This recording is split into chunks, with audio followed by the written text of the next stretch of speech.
Doctor Mohan Varghese തുടരുന്നുണ്ടെന്ന് മനസ്സിലാക്കുന്നു. Doctor Mohan Varghese, ഇതിപ്പോൾ doctor T P ശ്രീനിവാസനൊക്കെ സംസാരിച്ചതിലെ ഒരു പ്രധാനപ്പെട്ട ഭാഗം, ഒരു മാസ് ഇവാക്വേഷൻ്റെയൊക്കെ ഒരു സാഹചര്യം നമ്മളങ്ങനെ തള്ളിക്കളയേണ്ടതില്ല. ഇപ്പോൾ ഗൾഫ് രാജ്യങ്ങൾ കൂടി ഇതിനകത്ത് ഇൻവോൾവ് ആയിക്കഴിഞ്ഞാൽ, ഇപ്പോഴും അവർ യുദ്ധത്തിൽ നേരിട്ട് ഇൻവോൾവ് ആയിട്ടില്ല. GCC രാജ്യങ്ങൾക്ക് മേൽ വലിയ ആക്രമണം ഇപ്പോഴും ഇറാൻ നടത്തുന്നുണ്ട്. അങ്ങനെ GCC രാജ്യങ്ങളിൽ ഏകോപിച്ചുകൊണ്ട് ഒരു ആക്രമണം ഇറാനെതിരെ നടത്തിക്കഴിഞ്ഞാൽ സ്വാഭാവികമായും നേരിട്ട് ഗൾഫ് രാജ്യങ്ങൾ കൂടി യുദ്ധമുഖത്തേക്ക് ഇറങ്ങുകയാണ്. അങ്ങനെ വന്നാൽ സ്വാഭാവികമായും നമ്മുടെ പ്രവാസികളടക്കമുള്ള ആളുകളുടെയൊക്കെ ജീവൻ അത് വലിയ ഭീഷണിയാകും. അപ്പോൾ ഒരു ഇവാക്വേഷൻ പ്രോസസ്സിലേക്കൊക്കെ പോകേണ്ടി വരും. അപ്പോൾ നമ്മളുടെ ഭരണകൂടം, ഇപ്പോൾ സ്റ്റേറ്റ് ആവട്ടെ സെൻറ്റർ ആവട്ടെ, രണ്ട് ഭരണകൂടങ്ങളും ഈ ഗൾഫ് രാജ്യങ്ങളിൽ ഉണ്ടാകുന്ന ഇപ്പോഴത്തെ സീരിയസ് ക്രൈസിസിനെ ഗൗരവത്തിൽ കാണുന്നില്ല എന്നൊരു തോന്നൽ അങ്ങേക്കുണ്ടോ? ഒരു പരിധി വരെ ആ തോന്നൽ ശരിയാണ്. കാരണം ഇന്ത്യയുടെ പ്രതികരണങ്ങൾ ആദ്യം ഇന്ത്യയുടെ പരിഗണനയിൽ വരേണ്ടത് പ്രവാസികളുടെ ക്ഷേമമാണ്. കാരണം 90 ലക്ഷത്തോളം ഇന്ത്യക്കാരാണ് ഗൾഫ് നാടുകളിലുള്ളത്, GCC മേഖലയിലുള്ളത്. ഇറാനിൽ വളരെ കുറച്ചു പേരേ ഉള്ളൂ, അതും പല വിദ്യാർത്ഥികൾ മാത്രമാണ്. കെയർ ഗിവേഴ്സ് ഉൾപ്പെടെ ചില ആളുകൾ ഇസ്രയേലുണ്ട്. അത് നെഗ്ലിജിബിൾ നമ്പേഴ്സ് ആണ്. പക്ഷേ അങ്ങനെയല്ല, 1 കോടിയോളം ജനത, ഇന്ത്യൻ പാസ്പോർട്ട് ഹോൾഡേഴ്സ് ഗൾഫിലെ 7-8 രാജ്യങ്ങളിലായിട്ടുണ്ട്. അവരുടെ ജീവനും സ്വത്തിനും സുരക്ഷിതത്വം എന്നതാണ് പ്രഥമ പരിഗണന. പക്ഷെ ഏറെ നമ്മൾ സംസാരിച്ച പരിഗണന അൺഫോർച്ചുനേറ്റ്ലി നമ്മുടെ ഗ്യാസ് ലഭിക്കുന്നില്ല.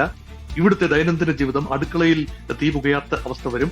തീർച്ചയായും അത് ഗൗരവമുള്ള വിഷയം തന്നെയാണ്. പക്ഷേ അതിനാണ് കൂടുതൽ ഇവിടെ പബ്ലിക് ഡൊമൈനിൽ ട്രാക്ഷൻ ലഭിച്ചതും ഗവൺമെന്റ് ചില നീക്കങ്ങൾ നടത്തിയതും അതുമായി ബന്ധപ്പെട്ടാണ്. അത് വളരെ നിർണായകം തന്നെയാണ്, അതിനെ കുറച്ച് കാണുന്നില്ല. പക്ഷെ പ്രാഥമികമായ കാര്യം, in case of N eventuality യുദ്ധം വ്യാപിക്കുകയും ഗൾഫ് രാജ്യങ്ങൾ നേരിട്ട് യുദ്ധമുഖത്തേക്ക് വരികയും ചെയ്താൽ, ഇപ്പോൾ യുദ്ധത്തിലല്ല, ഒരു ഗൾഫ് രാജ്യവും ഇപ്പോൾ യുദ്ധത്തിലല്ല, അവർ ആക്രമിക്കപ്പെടുന്നുണ്ട്. ഇറാന്റെ മിസൈലുകൾ വീഴുന്നുണ്ട്. അമേരിക്കയിൽ സേനാ താവളങ്ങളിലും അതിന് പുറത്തും മറ്റ് ജനവാസ മേഖലകളിൽ കാര്യമായ നാശനഷ്ടമില്ല എന്നാണ് മനസ്സിലാക്കുന്നത്. പക്ഷെ ഒരു പാനിക് സിറ്റുവേഷൻ ക്രിയേറ്റ് ചെയ്യാൻ തക്ക രീതിയിൽ വാർത്തകൾ പടച്ചുവിടുന്നതും ന്യായമല്ല. കാരണം ആ രീതിയിലല്ല കാര്യങ്ങൾ. അവിടെ പ്രിസിഷൻ അറ്റാക്കുകളാണ് ഇറാൻ പ്ലാൻ ചെയ്യുന്നത്, കൃത്യമായ ടാർഗറ്റുകളുണ്ട്. പക്ഷേ തീർച്ചയായും കൊളാറ്ററൽ ഡാമേജുകൾ വളരെ വലുതാണ്. പക്ഷെ ഏതെങ്കിലും കാരണവശാൽ ഗൾഫ് രാജ്യങ്ങൾ ഒരുമിച്ച് ഇപ്പോൾ പറഞ്ഞിരിക്കുന്നത്, നിലവിൽ തങ്ങൾ യുദ്ധത്തിലല്ല, തങ്ങൾ ആക്രമിക്കപ്പെടുകയാണ്. പക്ഷേ റിയാദിൽ കഴിഞ്ഞ ദിവസം കൂടിയ ഗൾഫ് കോഓപ്പറേഷൻ കൗൺസിലെ പ്രധാനപ്പെട്ട രാജ്യങ്ങളുടെ, അതോടൊപ്പം തന്നെ മറ്റ് രാജ്യങ്ങളുടെ, മുസ്ലിം രാജ്യങ്ങളുടെ പ്രതിനിധികളും അവിടെ പങ്കെടുത്തു എന്നാണ് മനസ്സിലാക്കുന്നത്. തുർക്കിയുടെയും പാകിസ്ഥാന്റെ ഒക്കെ പ്രതിനിധികൾ അവിടെ ഉണ്ടായിരുന്നു എന്ന രീതിയിലാണ് മനസ്സിലാക്കുന്നത്. വിദേശകാര്യമന്ത്രിമാരുടെ സമ്മേളനമാണ്. അവിടെ തൽക്കാലം സമയം പാലിക്കുകയും സ്ഥിതിഗതികൾ പിടിവിട്ടു പോയാൽ യുദ്ധരംഗത്തേക്ക് ഒരുപക്ഷെ വരികയും ചെയ്യുക എന്ന തീരുമാനമാണ് ആത്യന്തികമായി പ്രാബല്യത്തിലാവുന്നത് എങ്കിൽ തീർച്ചയായും പ്രവാസികളുടെ ഇവാക്യുവേഷൻ, ചരിത്രത്തിലെ ഏറ്റവും വലിയ ഇവാക്യുവേഷൻ ഡ്രൈവിനായിരിക്കണം നമ്മൾ സജ്ജരായിരിക്കേണ്ടത്. അതിനുള്ള സജ്ജീകരണങ്ങൾ, അതിനുള്ള തയ്യാറെടുപ്പുകൾ, അതിനുള്ള ഒരു അവസ്ഥ ഇന്ത്യ ഇതുവരെ മുൻകൂട്ടി കാണുന്നുണ്ടോ എന്ന കാര്യത്തിലുള്ള സംശയമാണ് ഒരുപക്ഷെ അംബാസഡർ ടി പി ശ്രീനിവാസൻ ഇപ്പോൾ നൽകുന്നത്.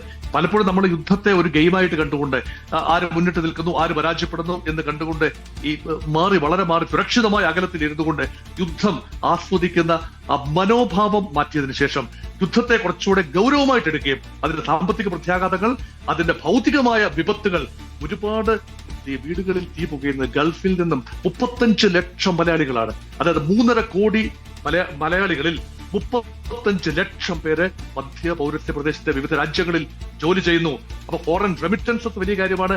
അവർ തിരിച്ചു വരേണ്ടി വന്നാൽ, അവരെല്ലാം തിരിച്ചു വരേണ്ടി വന്നാൽ 10%, കേരളീയരുടെ 10% അവർ മുഴുവൻ തിരിച്ചു വരേണ്ടി വരില്ലായിരിക്കാം. അതിലൊരു നല്ല പങ്ക് തിരിച്ചു വന്നാൽ ആ വ്യക്തികളുടെ പുനരധിവാസം, അവരുടെ സുരക്ഷ, അവരുടെ ക്ഷേമം വളരെ വലിയ കൺസേൺ ആണ്. ഇപ്പോൾ ഒരു പൊതു തെരഞ്ഞെടുപ്പിന്റെ അന്തരീക്ഷത്തിലാണ് കേരളം. അടുത്ത തെരഞ്ഞെടുപ്പ് കഴിഞ്ഞ് വരുന്ന ഗവൺമെന്റിന്റെ മേലുള്ള ഏറ്റവും നിർണായകമായ വെല്ലുവിളി, അങ്ങനെ ഒരു സാഹചര്യം ഉണ്ടായാൽ എങ്ങനെ നേരിടും, അതേക്കുറിച്ച് ഒരു ചിന്തയും, ഗൗരവമായ ഒരു ചിന്തയും നടക്കുന്നില്ല എന്നതിന്റെ ഒരു വിഷമമാണ്, ഒരു സങ്കോചമാണ് യഥാർത്ഥത്തിൽ അംബാസഡർ ടി പി ശ്രീനിവാസൻ പ്രകടിപ്പിച്ചതായി എനിക്ക് തോന്നിയത്. ശരി, നന്ദി ഡോക്ടർ മോഹൻ വർഗീസ്.